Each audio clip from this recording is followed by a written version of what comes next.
ay ito. Papaano natutustusan ng Iglesia ni Cristo ang lahat at ang iba pang mga proyekto nito?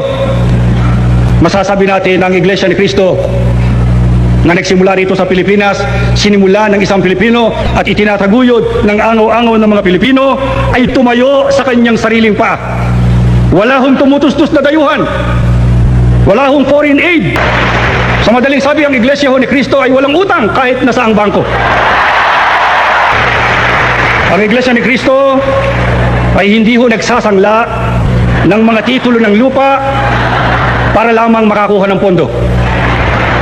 Bukas ang opisina ng Iglesia pag nakakita kayo ng kahit isang titulo na may gravamen o mayroong marka ng pagkakasangla, maghiwa-hiwalay na tayo.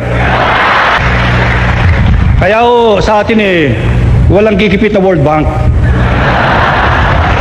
kahit ng IMF, at lalong hindi tayo kontrolado ng mga dayuhan. Hindi naman tayo kumukuha sa kinikita ng kasino. Wala tayong pasugal, paperya, walang loterya, walang bingo para lang makalikom ng pera. Wala ho niyan. Lalo namang hindi tayo tumatanggap ng pera mula sa mga kandidato o sino mang pinuno ng gobyerno.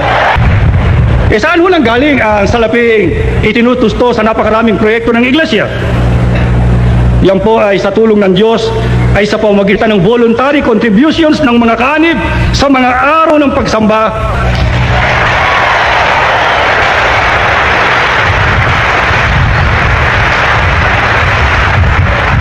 Na ang karamihan sa mga kaanib na yan na siyang sumusuporta sa Iglesia